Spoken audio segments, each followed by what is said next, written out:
Hi, my name is Andy Petro. I want to talk to you today about an experience that I had a few days before graduation.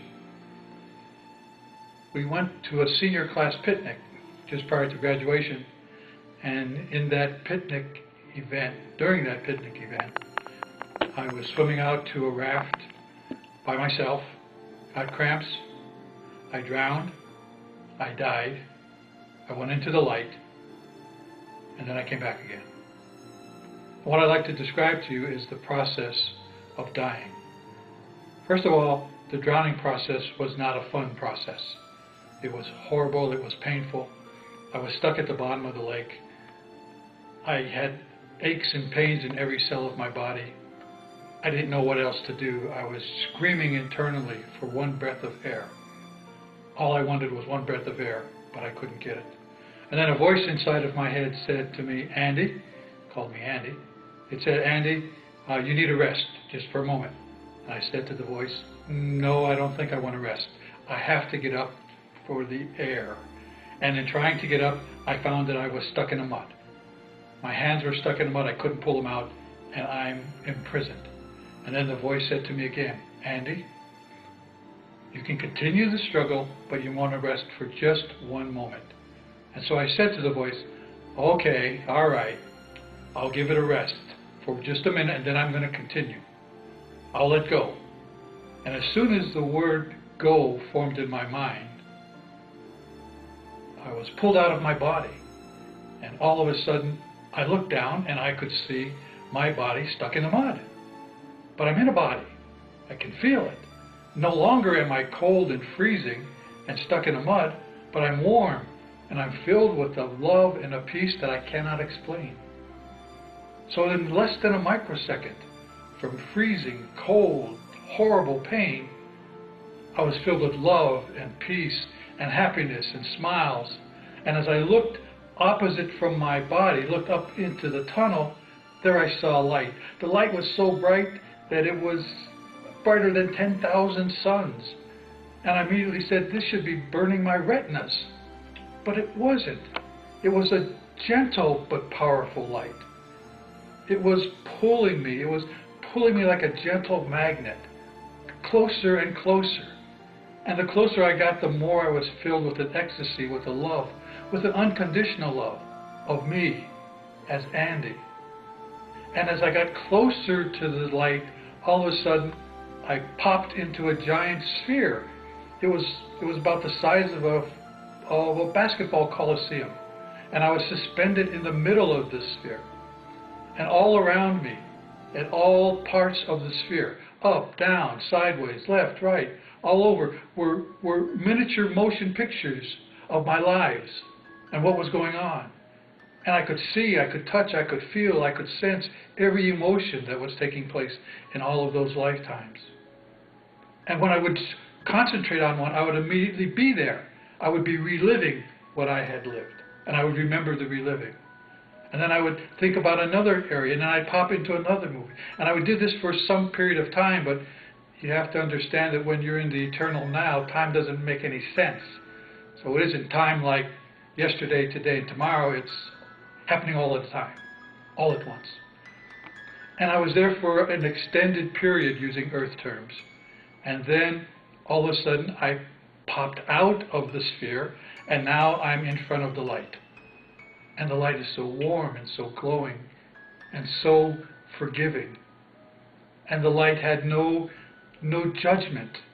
There was no condemnation. There was no blaming, no shame. There was nothing but love and acceptance. And the light was viewing me. The light knew everything that I ever thought, did, or will do.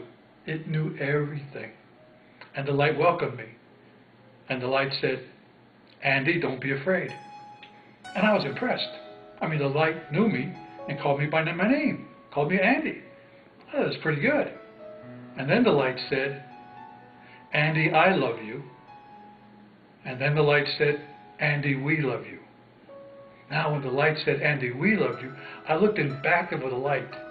And the light was a huge, giant form that I've never seen on earth, and I cannot describe, but I recognize it. And I can see it right now in my mind's eye. And as the light said to me, Andy, we love you, in back of the light were billions and billions and billions of other lights. And all of them knew me. And they all said in a giant chorus, welcome home, Andy. And I said out loud, I'm home. At last I'm home. And the light welcomed me. The light absorbed me into the light. So I was part of the light. And once I was in the light, I knew everything the light knew.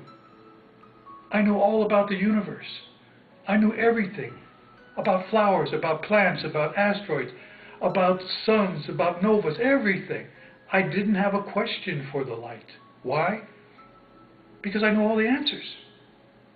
I had nothing to ask.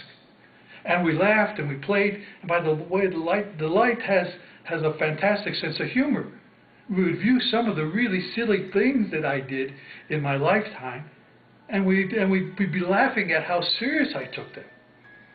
Because life down here is an illusion. It's a game. Don't take it so serious. The life has a wonderful sense of humor. And we're laughing and we're talking and we're just having a great time. And then the light says to me, Andy, you have to go back. Now, I'm not going back. I said to the light, I don't think so. I'm home.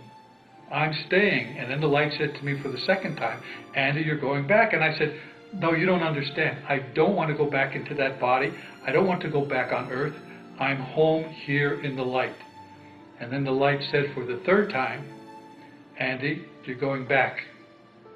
And as soon as I heard the K from the back, I was pushed back into my body, filled with pain and anxiety.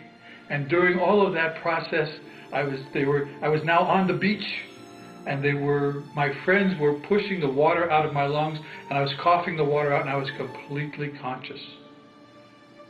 And I was crying. And all of my classmates thought I was crying from the pain of drowning.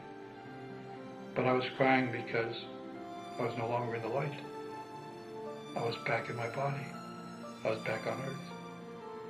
I wanted to be in the light. During this entire episode, from the moment I start sinking into the water and the mud, up until the moment I was coughing water out of my lungs on the beach, I never lost consciousness. I was aware of every microsecond of that time. Being in the light was being in unconditional love. Unconditional love means unconditional forgiveness. Unconditional forgiveness causes you to smile forever. That's the story, folks. That's what it feels like to die and come back again. Thanks for listening.